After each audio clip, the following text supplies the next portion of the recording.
Ghana's economy is recovering, at least if you restrict yourself to the basic macroeconomic numbers when it comes to inflation, the Ghana cedi, and interest rate. But are these recovering numbers impacting on businesses? And why are we not seeing them in terms of the expansion, the growth, and even cost of credit? What do I even hear about access to credit? So is this turnaround of the economy really impacting on private sector? And why are we not feeling it in terms of their dealings in the marketplace? And even talk about cost of services and goods as well. Well, tonight on PM Express, we look at the recovering economy and the impact on the private sector. What is the situation on the ground? Does the number really reflect what is happening in the business space? And even what we hear, that some businesses are even going down because they are struggling to get access to credit. Now, these are good businesses. I mean, not even those at the tabletops. So what is really happening? That recovery and what is happening on the ground, we're getting some deeper understanding in the business space as we look at the numbers and the reality on the ground. But before we get into our discussion, let us bring us some numbers in terms of what are we talking about. Why do we have this basis for the discussion? Well, you can look at the Ghana cedi and how the progress that it has made in terms of one Ghana cedi. Now you're looking at somewhere around $1 to 10 Ghana cedis, 9 pesos in terms of 90 pesos, if I could say that, of course, in terms of looking at the numbers over there. And also, if you look at the fact that, what about those numbers that has grown? So this is about the Ghana cedi. And also, let's look at the exchange rate trend numbers and look at where we were previously and where we are right now in terms of the numbers. Also, inflation, and whoever thought that we'll get here from about 24% to somewhere around 3.8%. And what is this current argument now that whether even the numbers are accurate? Well, if you thought that 3.8 is low, well, what we are picking up is that it could be going further down again. We could be seeing some deflation. We'll be looking at the implications of that for businesses as well. So let's look at the trending in terms of inflation, where we were and where we are right now. Quite a steep reduction in inflation. How has that impacted on the cost of doing business for those who are in the space in the business community? And also the monetary policy rate, somewhere around 15.5%. But again, look at where the policy rate is and look at where inflation is and look at the real returns when it comes to interest rates and all those things. And what about those who would also argue that we should be careful how we push interest rates down because it has implications on cedi assets and returns if we don't want to see any pressure on the Ghana cedi as well. So look at where we had come from in terms of the monetary policy rate and where we are right now. And if indeed inflation will be our benchmark, then we could be going down further. I'll be getting my guests' thoughts on this whole market intelligence that we are picking, that the rate could even be going down further to one or even more of a deflation as well. Well, Badu Aboagye is the chief executive of the Ghana National Chamber of Commerce and Industry. As you look at these numbers and the reality on the ground, this is PM Express Business Edition. We'll be right back after this break.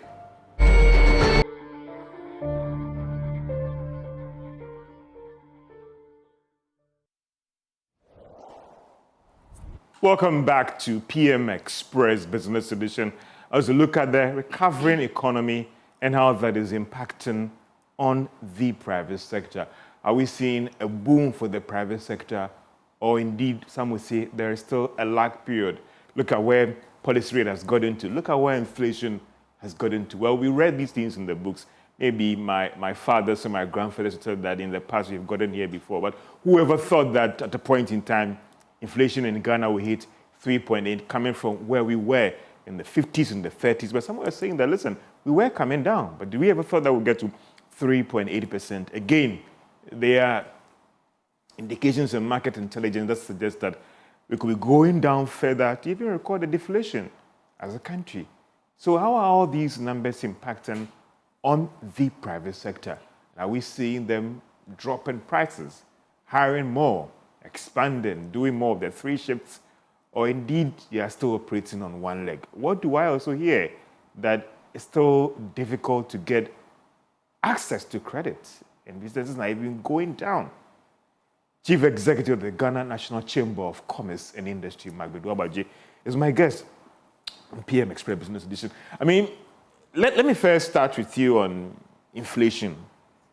And I read these things in the books. I never thought that in my life I'll see inflation get to these levels. For you, what has been the reaction from the business community when you look at these numbers, like inflation going down to 3.8% for the month of January?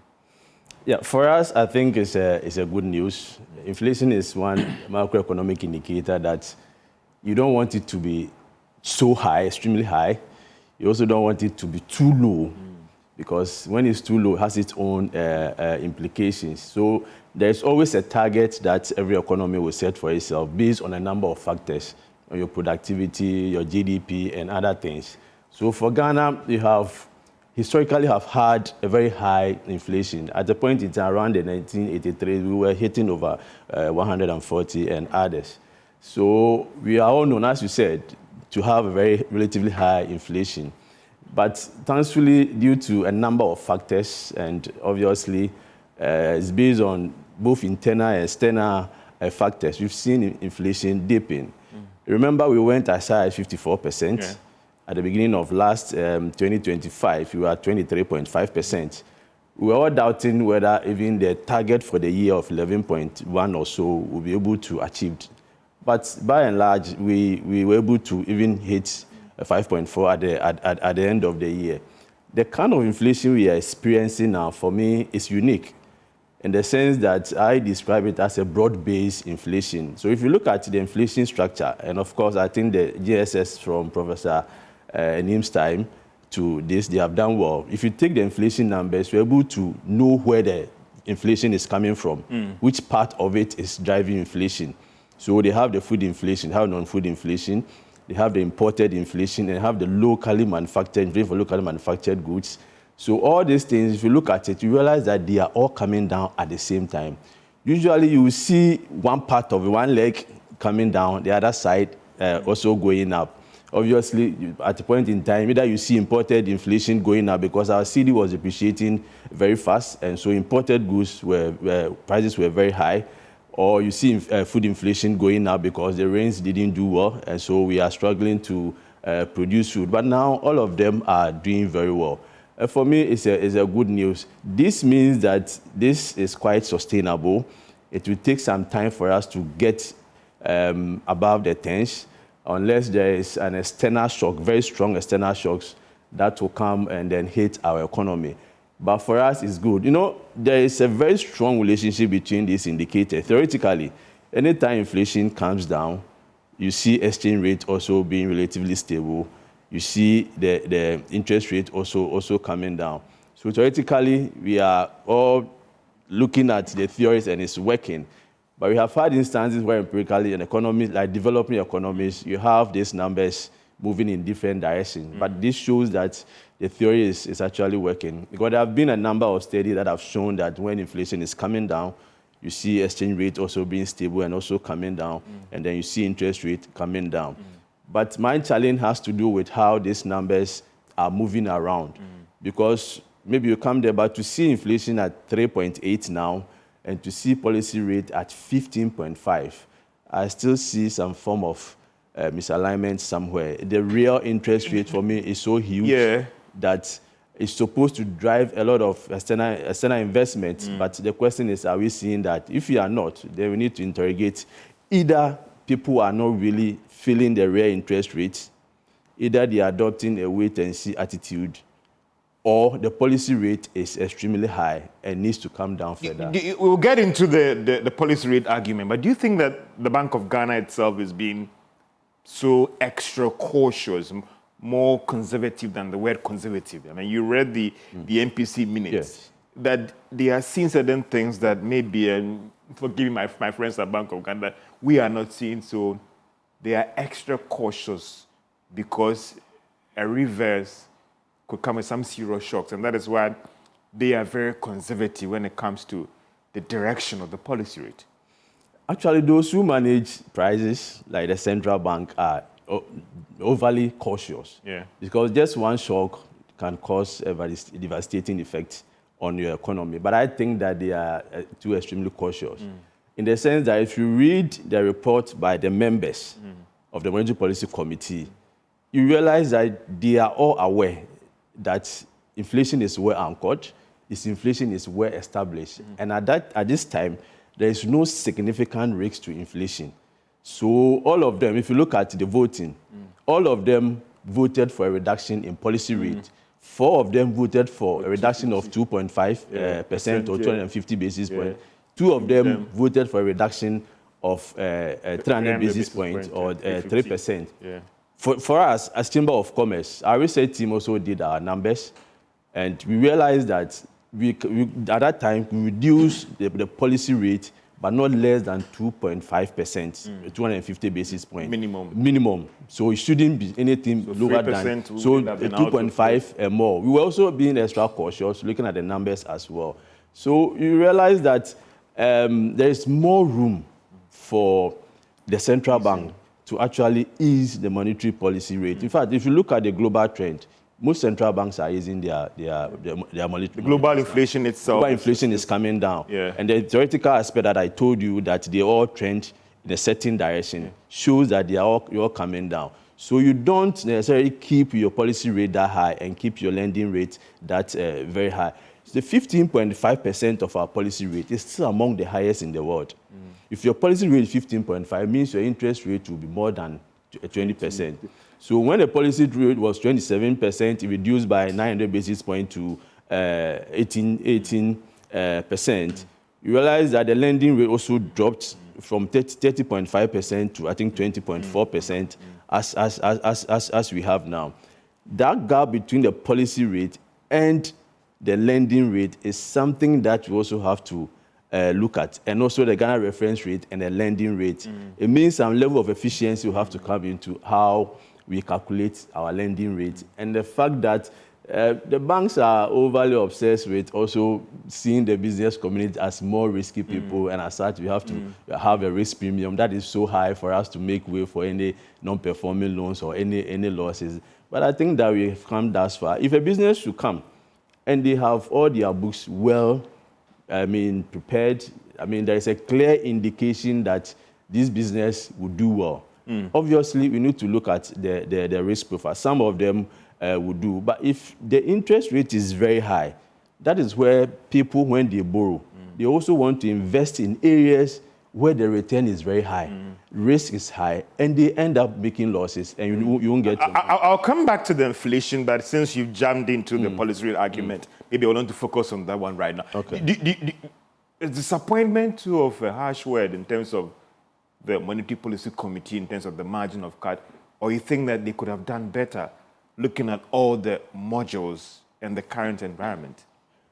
Well, at that, when they were meeting, personally, I was of the opinion that the 2.5 as a minimum was okay, in the sense that we were not sure what will happen to inflation for January, because mind you, we have... They had their extrapolations, they had their modeling. Obviously. And they won't publish, but... They won't publish, but... The committee knew or is aware about this direction of inflation. So it was a modeling. Yeah.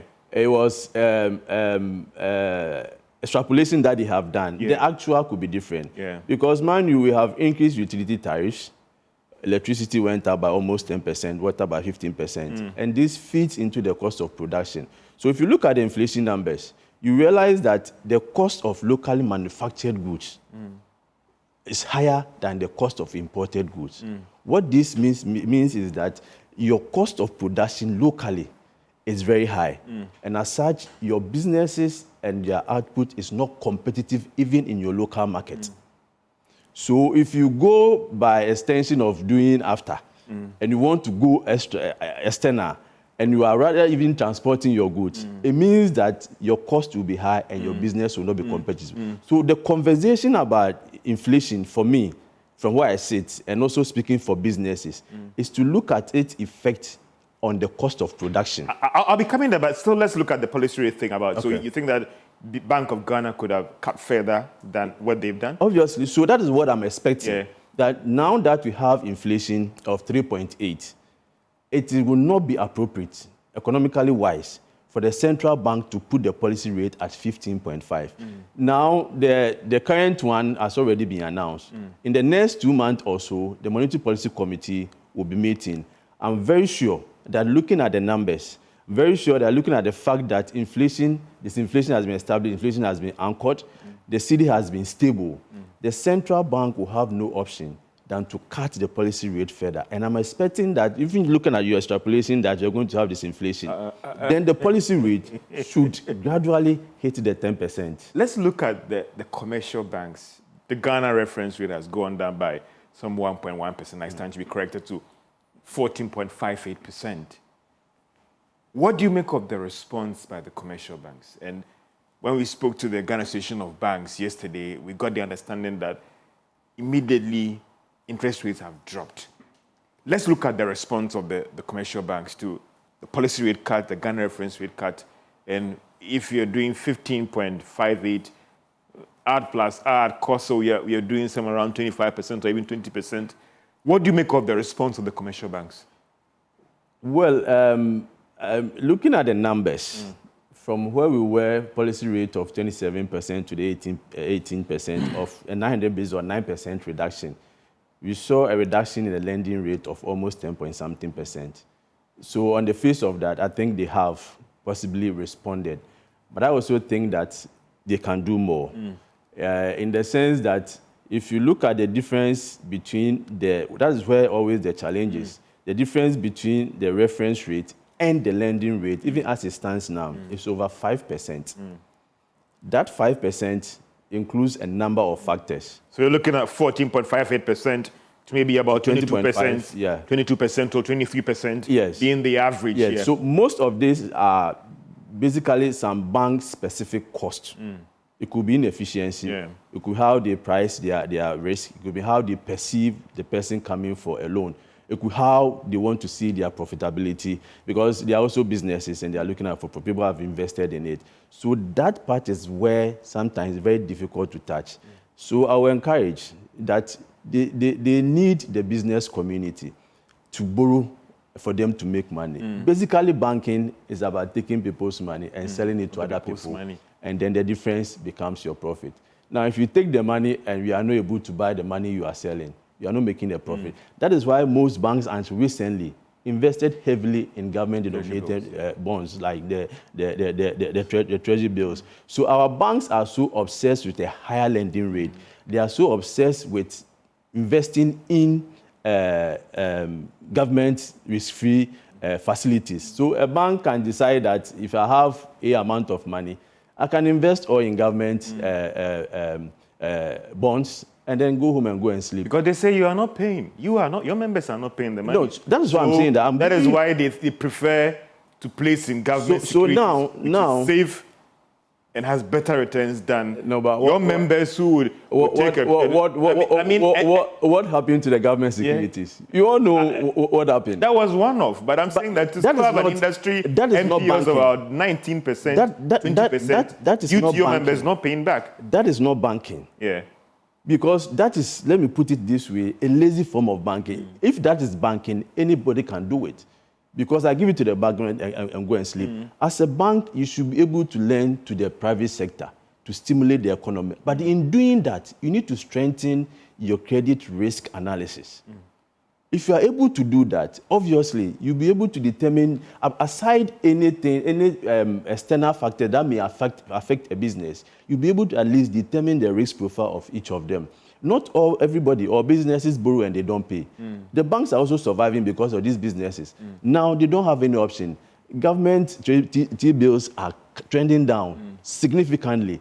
So now, either you give it to the business, so strengthen your risk analysis and make sure that you're able to lend to the business community. So it is time for them to even lower the interest rate. In fact, I have said earlier, when interest rate is very high, it is not in the interest of even the banks, because their non-performing loans will go up People will borrow the money not because they don't want to pay, but because they also have to invest in highly risk areas for them to generate a higher revenue to be able to pay you. And that comes with a higher default. Definitely, some of them may go bad and not be able to pay. But when interest rate is low, you get a lot of people borrowing. In fact, when interest rate was that high, you talk to business community, people have good ideas, bankable projects, but go and borrow for 35%. It doesn't make any economic sense because by the time you pay, your business, how much profit are you making to be able to pay this? So now we have stabilized the economy. Now is the time to think about growth. And then from growth, we think about development. So last year was stabilization. This year is growth. So there is the need for the banks to support this growth agenda by reducing their interest rate, and that will stimulate the private sector activities. On commitment from your members also that they would service these loans and pay these loans back on time? Obviously. Look, I don't think that any proper business person, because one day you go there again, will go and borrow money and say, I won't pay. And the banks, they have a way now. I mean, even our banking system, maybe it might not work, but this collateral banking structure that credit reference bureau that we have, the credit reference bureau, banks will always, even when you have cash, you need to put part of the, even they give you money, a loan, put part of the cash there as a collateral. Some will come for your property or other things. So they are also finding a way also to protect themselves by reducing their risk, looking at other options. Don't let us think that businesses borrow money and they just go and chop and don't want to pay. Because, Mr. Aboagye, I mean, there have been instances where certain banks were on the verge of collapsing or going through problems. And their top 10 creditors or borrowers were very big businesses in this country. They were very big persons in this country. So then the argument about, I am struggling, that is why I cannot pay back, doesn't wash. It tells you about people trying to do engineering, financial engineering, or taking cheap credit somewhere to the other thing, and they just don't want to pay. So sometimes it defeats the whole argument about the commitment of some of your members to honor their loan obligations to help the whole financial structure move. Obviously, in every society, there may be few of such people. If you say they are big people, on the outside, they are driving big cars, but their businesses are doing well from what we look outside. From outside, you are saying their businesses are doing well. But the banks will not they will look at your books, look at your revenue, they look at your costs, and look at whether you are making profit. So if the banks can actually go through their books and get to know that these individuals are doing well, the banks have several ways of getting their monies from this individual. There are instances where they have seized people's houses, their cars, and all those. But some in the courts, the cases have run to like 5 years, 10 years. That is why we need the court system to also support some of these activities. In fact, institutions are very key. In most times when we are speaking, we leave out the institutions. For any economy to be strong, the institutions must be strong. Weaker institutions weakens the economy. So high quality institutions, even for your export, for your import, for your banking sector, for everything, you need the institution. You need the banks to ensure, the court to ensure that if it's a commercial loan, it's a commercial. Sometimes by the time you are done with the court process, you would have lost the value of the money. And it would not make any sense. So if you all come together and say that if it's a commercial loan, we are doing it for this period. For a chamber, for instance, with some of our external partners, we moved to arbitration. So we're able to resolve some of these things so quickly that you don't have to go and pay, you don't have to struggle. But through arbitration, we're able to resolve some of it. So we have an arbitration center within the chamber where you have any commercial dispute with any chamber member. The arbitration system, if it doesn't work, that is where you go to the commercial and you're able to resolve them. So let's look at some of these institutions and how we can use them to support our economy. The CEO of the Ghana Association of Banks told us that they have reacted immediately. Have you guys seen the reduction in the real interest rates charged by these commercial banks or they are still high as we speak right now? Yes, for the previous one, as I said, obviously you see a reduction. The recent one, I think I heard John saying that immediately, I haven't servicing observed, loans, existing loans is going to go down. I mean, it was yesterday or so. I haven't observed that, but I'm sure that they will do it. Look, if you have policy rates being reduced by that margin, the situation where you see a 3-month lag is where you have 0.5 and 0. That's one, they can even ignore it. But you have policy rate being reduced by 250 basis points. In any other jurisdiction, the next day, you see interest rates coming down. Is it coming down? Have you seen No, that's what I'm saying, that for this very reduction, the previous one, for this very reduction, I am here to see it. Your members know. Yes, nobody has told me. Repricing of loans. Repricing of, nobody has, but I'm here to see. So I'll do a follow, but I'm sure that they will do that. It will be also in their interest, because we are also working. But once John, I mean, you said it. The CEO of the yes. banks, In fact, I've arranged a meeting with him to see how we can work together to ensure that our members will also feel the reduction in the policy rate, in the reduction in the lending rate. In fact, once reference rate comes down, obviously the next thing you should see is that lending rates are also coming down, because policy rate is also coming down. So I think there's no negotiation on that. Obviously, it should come down. What do I hear recently from the chamber? That even now, there's a huge problem with access to credit. And we've seen the Bank of Ghana data about lending, overall lending to private sector going down. But if well-established businesses like your members, and there was an instance where your president talked about one business has even gone down because of this challenge. What is the situation on the ground now as we speak when it comes to access to credit? So when we say access to credit, let's look at it from the short term and the long term. So our banks, they like giving short-term credit. So usually it's between 3 months, 6 months, 1 year. You wouldn't have a challenge. But for long-term credit, that is where we have had a challenge as a country. And that is what the businesses need. In fact, if you want to set up a manufacturing company and they give you a 1-year loan, you cannot even import your machines or prepare your machines, do a test run before you start repaying. They will not give you giving you moratorium for you to pay. So what we are saying that the difficulty is long-term. Oh, so the clarity is for the long-term. Yes, for the long-term. As for the short ones, 3 months, because they also make their money, they will give it to you and then later you come and pay. But for the long-term credit, it has been a challenge all this while. So, I mean, if you want But to the extent that some of your members or 1 or 2 members had to collapse because of that, that is not a long-term challenge that you've been grappling with, because the news we heard was that even one institution that you had to visit outside Accra is collapsing because of this challenge. That is a manufacturing. You see, sometimes you need an overdraft to be running after your long-term. So some of them, these challenges may come. Obviously, I mean, then let us also think that the banks are also so wicked to their businesses. If your business is doing well, your books are good, your risk profile is very low, every bank would want to give you money. But if they also identify that you have a very high risk profile, your business is not doing well, your books are not looking good, obviously they will sit back and observe. So probably that is what some of them are doing now. That individual company you are talking, I don't know that individual company, but I'm sure that there may be other challenges beyond maybe what you see. But I know that for the short-term credit, if, I mean, you have good books, and then you should be able to. Because there have been several industry reports that has flagged this thing about the access to credit. And I raised this thing because you are the businesses that have the books.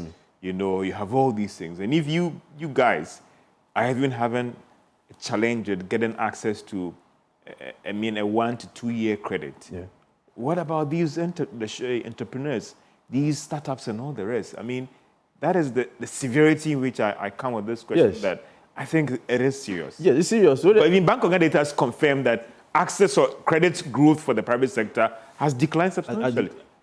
I mean, that is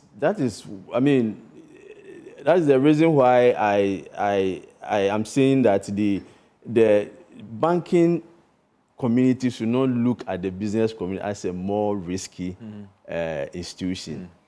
So if you have any bankable project and they look at it and they see that it's a project that will make the necessary profit, you need the necessary revenue for you to be able to pay them, I think they will do that. Some will sit back, more especially with startups. I mean, startups are perceived as risky businesses. So anybody who is investing in startup will think twice. That is one thing we have observed even with our banks. They want you to struggle and grow, and then down they will come to you to come and give you money. But who should give the money to the startup to grow before you come? So for some of them that we see the prospect, I think we should help them. So in other jurisdictions, there are other forms of financing for these startups. Angel investors, people helping them, and then when they are able to stand on their feet, then they can go in for these facilities. So even the businesses themselves, some are also monitoring what is happening in the market.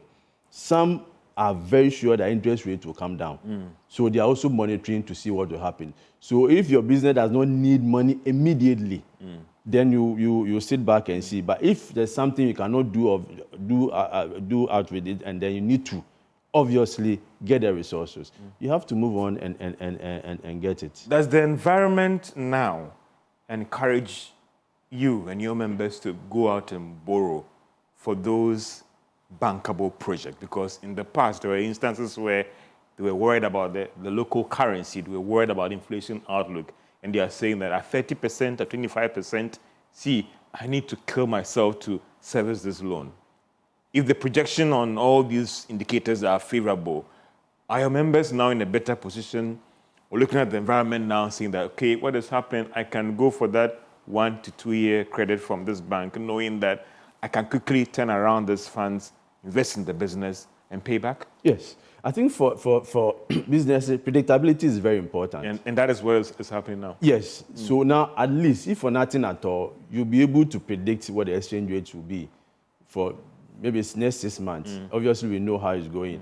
You'll be able to predict what the inflation will be, predict at least what the policy or interest rate will be. So for any business that wants to invest or borrow, I think now they are more comfortable to borrow now than before, where, I mean, you don't have control of anything. So for instance, you go and borrow and you convert it into dollars to import with your machines or whatever. The next day, that's the same money. If you need to pay, you need actually more city to be able to do that. So you have to be careful whenever you are doing transactions. So now that we have some level of stability, I think businesses are more comfortable. I'm sure that in the next, with policy rate and interest rates coming down, I'm very sure that in the next report from MPC, you will see credit to the private sector actually going up. And that is what we need as an economy. If you give credit to the private sector, you are stimulating economic activities. If businesses are investing, businesses are expanding, that is where they will produce more. So you see it in your GDP, the industrial sector or whatever sector will go up.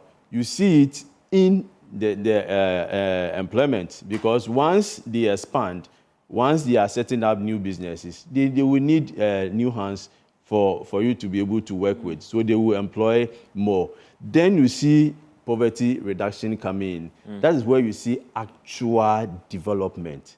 For me, that is where we should transition to. Growth numbers are okay, but it's only important when they translate into economic development, where you see people, poverty coming down, you see people getting jobs, you see people being able to buy more goods and services. That is where all of us will be happy. You talked about the city, and I just want to bring in the city now. What do you make of how things have been managed when it comes to the city? We've seen some subtle pressure some 2 weeks ago, but it appears that things are, again, kind of normalizing now. Are you also in that space of businesses who are still worried about that Q1 pressure and the uncertainty? Or you look at Bank of Ghana's reserves now, and it gives you some comfort in terms of the Ghana city? So the Bank of Ghana reserve gives you comfort. And the kind of managed exchange rate they are doing, obviously because they have the reserves. And you call it managed rather than forces of demand and supply dictating the pace? Obviously. At a point in time, I think as at the end of, they have pumped in over $10 billion or so. This is purely currency intermediation or FX intermediation. Whatever you want to call it. It's because we have the buffer. We have the money, the dollar, to be able to pump in. In situations and circumstances where we don't have any dollar to be able to pump in, that's where you see the actual demand and supply. And then you see, I mean, this is done, we've never operated purely demand and supply. Obviously, the central bank... some level of regulatory intervention. Yes, comes in to do some market intervention. For now, we are comfortable with it because we have the reserve there for now. But I'm also being cautious to set a time that we have this hit, that the reserves will be depleted. That is where we say the cedi will find its level. So now that we have the reserves, and now that to be able, I mean, the gold reserves and other things gives us the level of confidence. It also gives us our external partners that even if you are bringing dollar-denominated facility, the dollar is quite stable. It's not something that's going to fluctuate to affect your investment. So obviously, others who also would want to invest in. The export is also doing quite well. So I think that it's okay for now. Let us also enjoy it, but cautiously look at how we can stabilize it within the band of demand and supply. Otherwise, any external shocks will be the truth. Some of your members, there's an argument about even some of your members bringing forward some demands and all the rest, so there's a lot of importation going on, all those things, and that may have even contributed to that first quarter subtle pressure because it is cheaper now. Why don't I bring in the imports, the goods now, the machinery now, because I still don't know about what is going to happen in the next 6 months. So these seasonal blips, they've been around. And if genuinely the person is importing, for me, fine.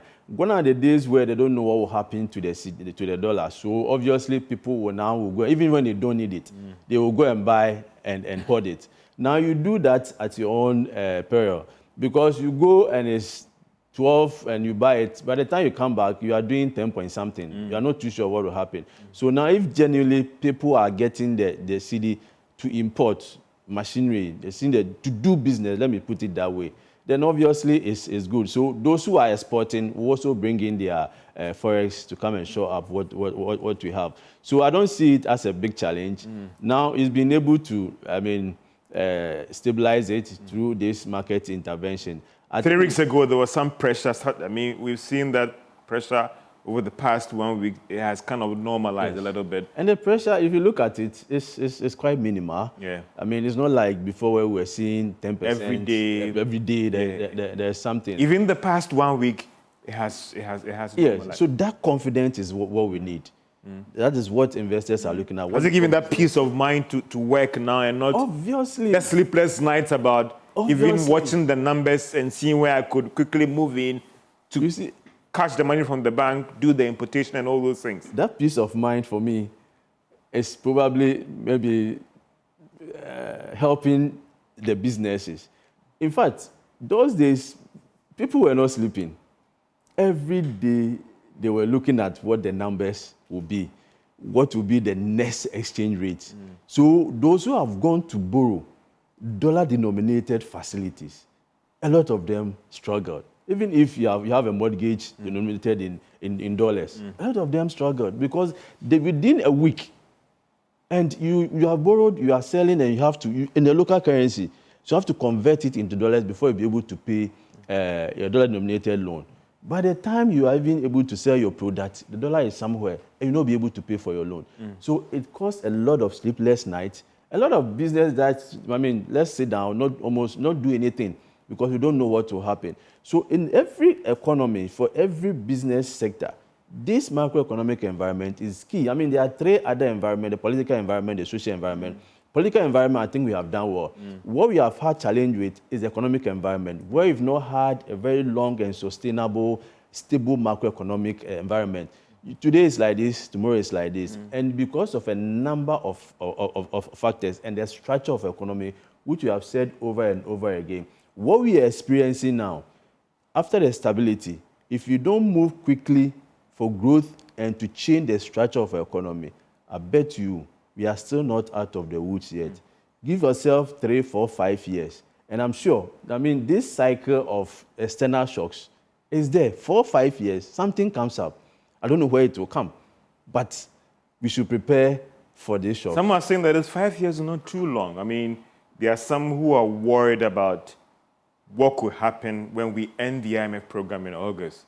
We have seen, and if you read the IMF, the World Bank report, they link how gold and the commodity prices or the boom is helping the economy and the volatility it presents in this economy, that gold has started its problems. There's a new Federal Reserve chair. He's more strong on inflation and dollar support. So you see the dollar is also recovering. There are some who are worried that maybe our honeymoon is over, and that when gold slides down, when the dollar becomes strong, the 5 years is even too long. We could even be seeing this year President Trump possibly striking Iran. What that will happen to crude prices and the impact on the Ghanaian economy. I think you have identified all the challenges that are likely to throw our economy. And that would not be 5 years. And all these that could things, even be justice. Yes, we don't have control over any of them. You don't have control over any of them.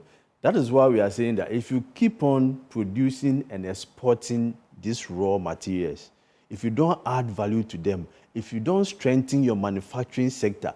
Now, mind you, I think we have set up a gold refinery in here.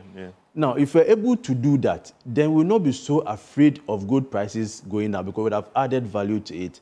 If you take our cocoa, for instance, if you're able to add value, you know the value chain for chocolate. Those who are producing the cocoa, Ghana, Cote d'Ivoire, out of over 200 and so billion, over 100 and so billion, we just get about 3 billion. So those who are making the money are those who are adding value to the raw material. That's why I say we should begin to move from the stability, the honeymoon, to a point where we change the structure of economy and add value to whatever we produce. We need to start somewhere. That is why I got so hurt when the one district, one factory didn't work. Even though I had issue with the structure, because it's not every district that you can set up a factory and they will do well. Some of the districts you have to provide raw materials. Yeah. Some of the districts, by their nature, they are so far away from market that they are services or something. But if you have been able to do and build just, let's say 30 out of the numerous one district, one factory, strongly build 30 to produce the things that we import, just the tissues, just the food juices, just the basic things, produce them, and also add value to be able to export them, would have been able to protect ourselves from these shocks. You are crying for gold because you are exporting it in its raw form. And those who determine the price of gold is not you, it's those outside there. How many Ghanaians buy gold to use? It's the Dubai, the Indians, and they are the ones that are. So they, as a cartel, can decide just that we had enough. And no, now they are buying. They've also built their inventory, their stock. It will get to a time they will need gold again. So if you want to give me gold, you have to lower the price. That is where we'll have an issue. Oil, for instance, we are a net importer. So once we have issue with oil, as you said, Trump decided to do his thing and bomb, and oil prices begin to go up. The pass-through effect of increases in oil prices in our economy is so rapid. Once it could erode all these gains that we've had in just 1 month. Yes. Once there is an increase in the crude oil prices up there, it will affect the local market. Now, the trotro and the transport people will begin to ask for a higher fares. The woman who is bringing, the middle woman bringing the food from wherever to Accra is now putting a higher margin on it because prices of fuel prices have gone up, drivers have increased there. So it comes back to hit your inflation. So the inflation that we have, the only thing that will save us in the future to sustain this inflation is to ensure that we reduce the cost of doing business now. I've heard about arguments about whether this inflation... And it's good that you've come to the inflation discussion again since we started with that. I mean, 3.8%, has this level of inflation again impacted on your cost of doing business? Because it brings in that argument about whether it's real or not, but we'll get to that. inflation going down, has that reflected in your cost of doing business as enterprises? To some extent. Once you see that inflation is coming down, it means that prices of goods and services, the rate at which they are increasing, they've gone down. Three terminologies for me is very relevant here. I've been following the discussion on whether inflation or... So there's inflation, there's disinflation, and there's deflation. Yeah. The moment you hear inflation or disinflation, then you should know that prices are going up. But the rate at which they are going up will not be the same if you have a lower inflation and a higher inflation. So what we are experiencing now is a disinflation. Yeah. As I said earlier, it has been established and has been anchored because from 23.5 now it's coming down. But deflation, that's where people want to see prices compared to last year, to this year. So you go and buy something 10 cedis January last year. If you go and that same price is less than 10 cedis, then you have seen deflation. Out of the inflation numbers that we saw, I think only 3 regions recorded a deflation, which means that prices of goods and services are lower than what was recorded a year ago. Apart from that, all the other regions recorded a certain level of inflation. And if you look at the average inflation of 3.8, 8 of the regions recorded inflation numbers higher than the average, to the extent that someone, I think Northeast also recorded 11 point something, which means that if you are in Northeast, right, you challenge these numbers. You challenge these numbers. You go and they interview and say, I didn't mean. Meanwhile, inflation meanwhile, for your particular region, we have recorded an inflation higher than the national average. And also, inflation can be individualistic because for you, you may decide to buy your product basket of consumption because you stay in East Legon, obviously, and the watch you buy is Legon. It can be 100 cedis, but me at somewhere I can get 10 cedis. So your inflation and my inflation will not be the same. So we need to interrogate the numbers. But me as a businessman, looking at the business perspective, when I look at this, where usually I concentrate my effort is the inflation for the locally manufactured products. And consistently, it's been higher than inflation for imported products over this. So the cost of doing business is still high. It's still very despite high. This. It's still very high. The rate of increase slowing down exactly. when it comes to the national average. Exactly. So if you go to the market and you are going to buy something produced locally, be rest assured that you pay something relatively higher. That is why you see rice, imported things, rices, their prices are getting cheaper. But the locally produced one, they are still very high. So you increase utility, tariffs, water, electricity. Obviously, there will be a pass-through effect. Prices of goods. Electricity is being used by every manufacturing company in this. Water is being used by every manufacturing company in this country. So you see that being reflected. And that affects the competitiveness of our local products. So we should be careful. We should look at this. So I want to see that the inflation for locally manufactured products is even lower than imported. So it can even be compete locally. The imported ones, their cost of production different. They have transport, cost of freight. They also pay duty at the port. Look at the duty in Ghana. But they are still able to sell it at a price lower than what you are producing here.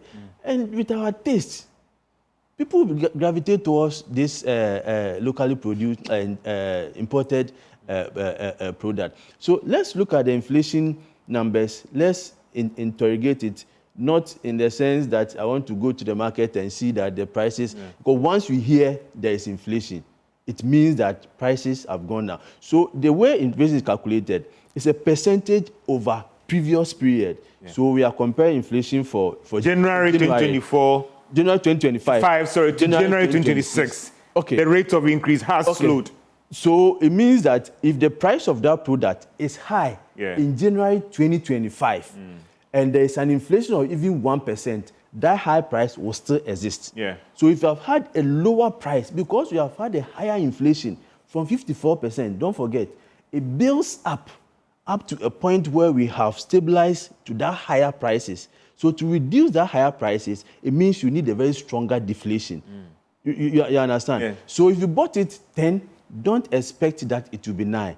Because once there is a level of inflation, expect maybe 10, maybe 11 or 10 point something. But if inflation were to be high, 50%, then if you bought it 10, you would have expected that you buy it 15. And that would have been higher than what you are paying now of 3.8. 3.8 of 10 will be about 0.38 or something. So the prices will be quite minimal. Does it feed again into this argument? And I was looking at what is the impact on your cost of the... I get the understanding that, well, it is minimal because our cost of production is still high. Yes. Doesn't it raise this whole argument about Ghanaian business and businesses operating in this country and the penchant for profitability or still making high profits despite the environment looking that favorable? You have your city favorable, quite stable. Most businesses or shops owned by Ghanaians are still not reducing their prices, even in this environment. Yes. So if you want to understand that phenomenon very well, look at the producer price index. So the PPI actually increased from 1.3 in November to 1.9. Yeah. In simple terms, it's what you call the factory prices, the price that a producer, looking at its cost of production, will give the product to you. Between the producer of 1.9 to inflation of the 3.8, those processes, transportation, taxes, middlemen, they constitute that part. So it doesn't mean that those who are producing are so wicked. But let's look at those who are also with the middle people. I remember during Christmas, you had to do egg something here. Because from the farm gate, egg sold was over 11,000 crates or something. Yes, very low. But when it gets to the market, so that middle component that we are not able to manipulate because there's no price protection, there's no consumer protection, well functioning to look at all these things, people would want to take advantage of that situation. So that is also there.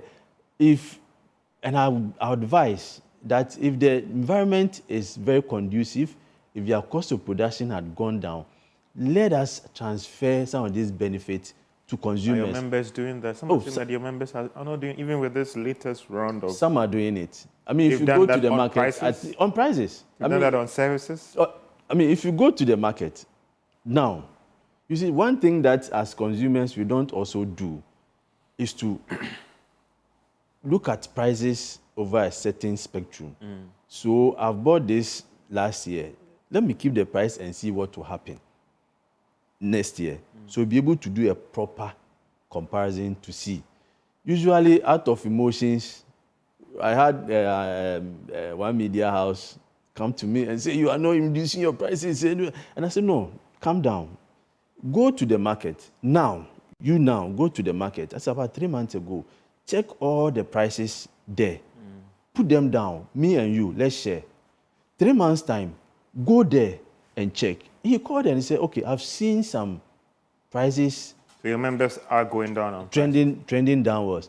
And if you're able to sustain this situation, dynamics, obviously prices will go down further. There is no way you can keep that price very high at that level. But it also boils down to cost of production. I'll come back to that because it's one area that is of great concern to me. If you still have your interest rate at 20%, if you are still increasing your utility tariffs and water tariffs, I think VAT is taxes are quite okay. Then obviously they will feed into your prices. So it's something that all of us will have to work it together to ensure that we bring relief to Ghanaians. But comparatively, every Ghanaian will know that at this very moment, as compared to some years back, 3-4 years back, things are quite better. Don't let us play politics with it, but let us look at the reality on the ground.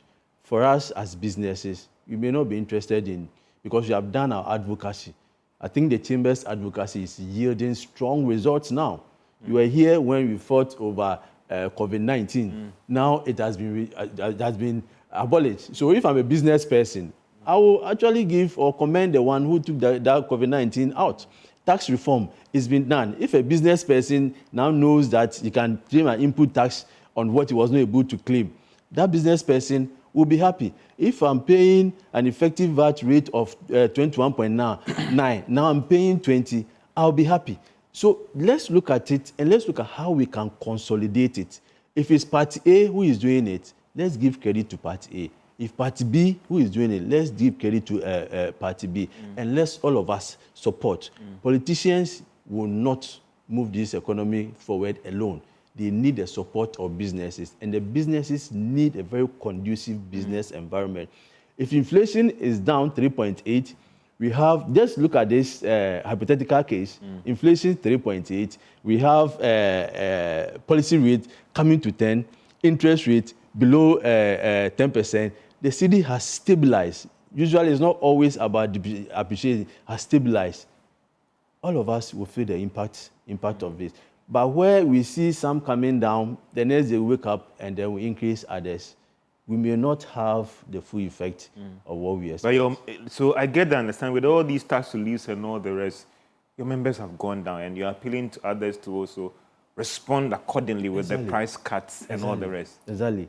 So that's why I said that middle people, we should, they are businesses anyway, but they may not be well structured under an institution like the Chamber of Commerce, because you need certain level of this thing to be able to, I mean, most of them are not registered businesses. So you cannot just walk to the person and just say, reduce it. If it's a chamber member and we compare the numbers and we think that it's somebody that we can approach and advise, we do that. We've done that several times. Mind you, they are also consumers. So there's that peer review among yourselves and just talking to your members to respond to the current development. Exactly. Actually. They are also consumers. So if you are selling iron rod, I mean, iron rod is not something you eat. It's only for building. You already have your house, but you have to go and buy food. You drink water. You buy whatever you want to buy for consumption. That's one. If somebody also decides to increase the price, obviously. So I get from you that the local cost of the local inflation, if I can use that in quotes, or the producer price index, those cost elements, we may have to do more in that area as managers to lower those costs. Yes. And that is when you will see the impact of businesses responding to that lower rate of inflation. Because even though inflation is slowing down in terms of the rate of increase, the cost of doing business is still quite high. So I interrogated the numbers, and I realized that even for the slight increase in the PPI from 1.3 in November to 1.9, the industrial sector recorded a PPI of 2.1. So the PPI of the industrial sector is being higher than the average. Industrial sector, most of the manufacturing sectors are there. So when you take an inflation numbers, don't just look at the average inflation. Look at the outliers. Look at some of these key variables that will affect the other variables as well. So if the industrial sector's PPI is very high, obviously you expect that it means the cost of production is high. So if it's selling the tea to you on the factory gate at 1.9, and they add all these things, you get that inflation. So if the PPI should go down, cost of production should go down, and we're able to manage those middlemen, obviously you will see the effect. What should those who are managing the space do in reducing your cost of production? Because there's always the likelihood for you to look at these top numbers and think that, oh, my policy is working, I can go to sleep. Then the real fine details that sometimes we overlook. Because I'll come back to the question about even the outlook for inflation.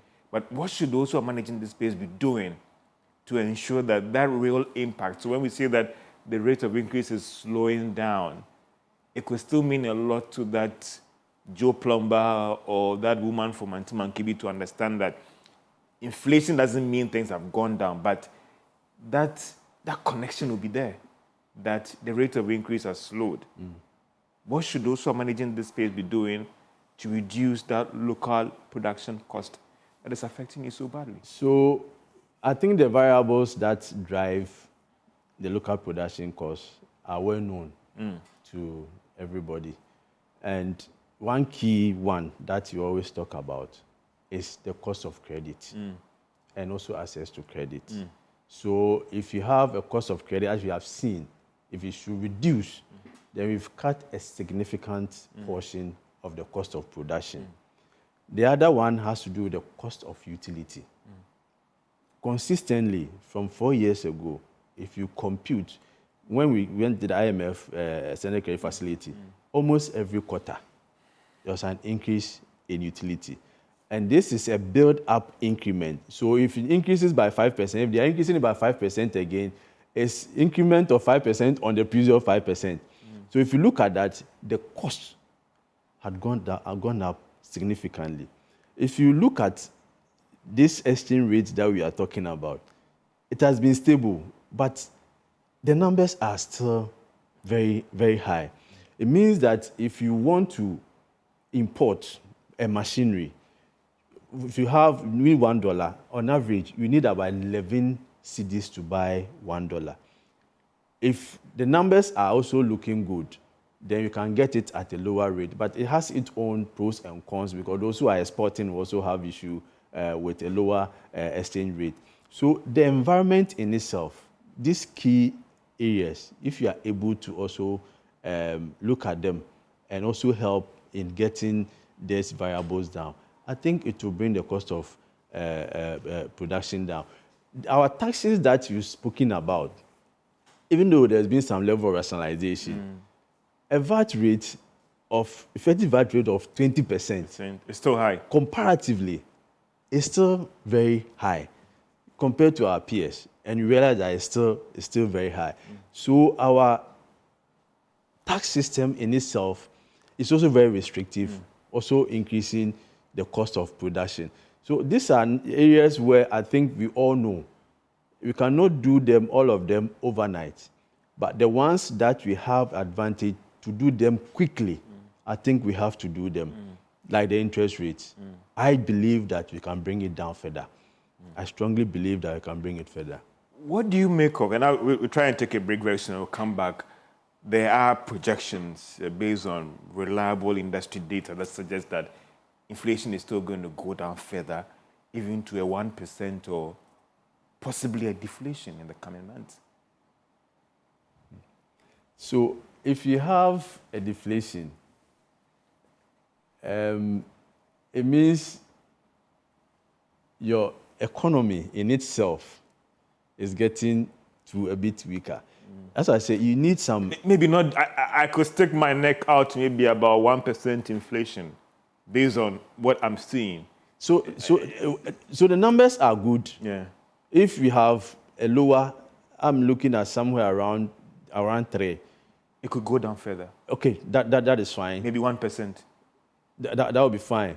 But I think that we also have to be extra careful with extremely lower inflation. And that's what I want to come to about for businesses here. Extremely lower inflation, which therefore means that you have to look at the variable that is driving that lower inflation. If it's more of a monetary and the central bank is mobbing money, it means that you may not have money in your pocket. So if you produce, you don't have the money to buy. Yeah. You understand? But if it's coming more of a reduction, the supply side, a reduction in the cost of production, it means that the cost of production is coming, but you have the money to buy. Yeah. And that will stimulate the economy more. So for us, I think for the economy, over the period, as I said, we have a band. And I think that no matter the situation, we have to work within that band to ensure that we have some level of inflation. Inflation, also prices are going up, so the one who is selling, the one who is producing is also having some value for whatever is selling. I highlight this thing because of what the theory and the books have told us, and you have an industry person in here about a low inflation is not good for businesses and manufacturing firms. Already we've had reports about some farmers who are complaining that they borrowed at a very high cost to produce, and the prices have dropped that low that they are no longer even encouraged to produce more because they are struggling at the price that they borrowed to do the production and what the prices are on the market now.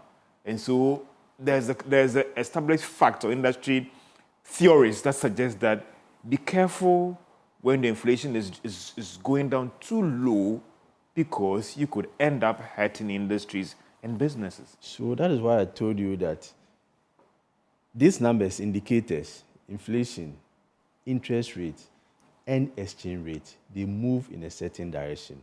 He said he borrowed at a higher rate. So inflation is 3.8%. The person borrows at 20%. Or 30%. Or 30%. That disconnect is there. I've borrowed 20%, I've done everything, you're asking me to sell at that particular price. So if inflation is low and interest rate is even lower, then that manufacturer will not feel what you are saying. So that trend, that theoretical trend, I think it should follow. So that's why we are asking for a further deeper reduction. If inflation will go to 1% and you have a policy rate anything above 10%, it means you are not running a very good economy. It means you guys worried because I'm saying that we are getting there. It could even do about 2%. When we get there, it should pull the other factors. It should pull the interest rate lower to align with the lower exchange rate. So you can't have inflation 1%, and cost of production is very high, and then you want me to sell. And you see, the computation of inflation in itself. We'll come to the whole argument about whether it's real or not. This is the basket. This is PM Express Business Edition as you look at the larger economy and the impacts on the private sector. We'll be right back after this break.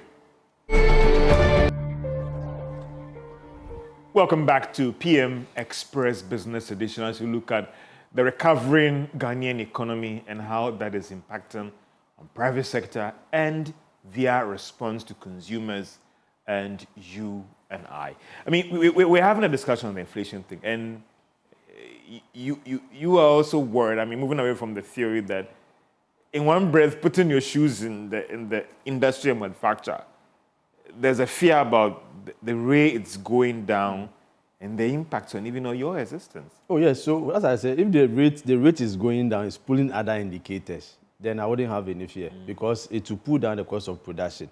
So even if you sell it at a certain minimum margin, you are also making at least something to cover for your cost. But if inflation is coming down the way it's doing, and we still have the other variables that high, obviously there will be a disconnect, and that will not be in the interest of businesses. Because you go and borrow all this at this higher rate, exchange rate relatively high, you invest utility high, you invest, you produce, and you are saying inflation is this margin.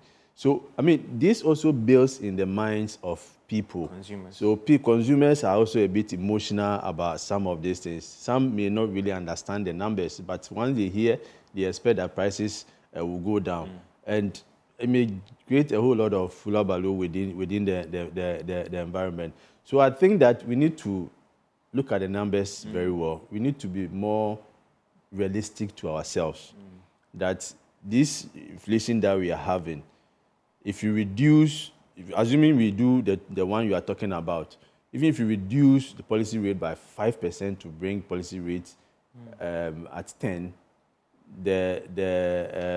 what do you call it? The Ghana reference rate comes down lower, and then interest rate is a bit lower. Then obviously that connection will be there. Other than that, it means we are running an economy that does not follow any proper... And then that's why I want to look at the theory and the little that I did at both tertiary level. The disconnect between inflation, policy rate, treasury bills. Does it give any credence to those who want to question the current numbers?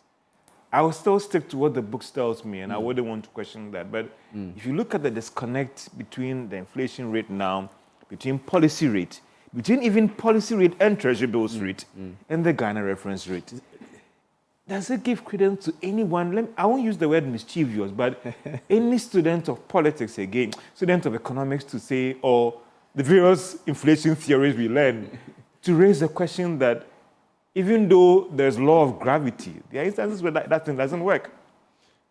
Sometimes they disconnect, the margins are so wide that you have reason to be a bit skeptical. Yeah. I was giving you a typical example of having a real interest rate over 11 or so percent, it will not happen anywhere.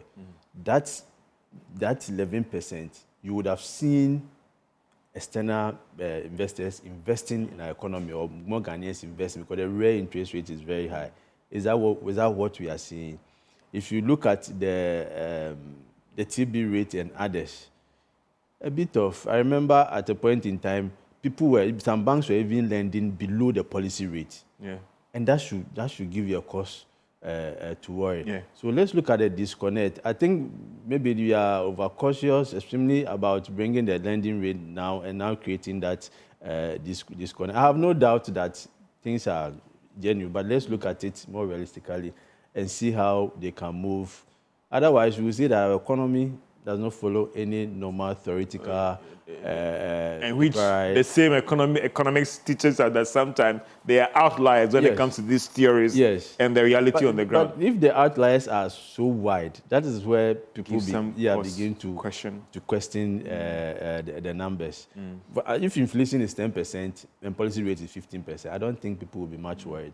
But to have inflation at 3.8 and you are telling me your policy rate is 15.5, your lending rate is 20 point something, obviously, I mean, a year ago or 2 years ago, the environment wasn't that good if you restrict ourselves to these current development. Fast forward to now, there's been some stability and all the rest. This obviously has impacted on your operations. Obviously. Why hasn't that impacted on expansion? Why hasn't it impacted on recruitment? I know somebody who had been recruited. He's been on hold to enter the firm for close to a year now. Yes. What is happening? Okay. So, even with the cost of service and goods, why are we seeing all these things impact on you businesses in terms of your response to the market? Okay, so there's a process that every business will go through, economy will go through. For me, the whole of last year was a stabilization period. We were stabilizing, we were looking at the numbers. People were looking at how things will be. That's why I'm saying that this year should be to be thinking about growth for this year. So this year, I'm sure that a lot of businesses will expand. New businesses will come up. You've seen the recruitment. Then you see the recruitment. And that will require also that you need some level of stimulation. That stimulation can either come from government or it can come from the banks themselves. Because the whole thing comes back to the lower interest rate. So if I can borrow, I have an idea, I have a bankable project, and I can borrow at a lower rate, I will go and do that and invest. But if it's 30% and I can't do it, that is fine. The government, I know, looking at the budget, is also looking at certain areas where within the agricultural sector, within the export sector, within the industrial sector, they are setting up some garment factories. The oil palm plantation and all those. I think that should not be something that is just stated in the books. These are real drivers of our economy. So once we say we will do them, we should pump in the money to do them. We don't want a situation where next year we'll come and now be talking about the same thing again.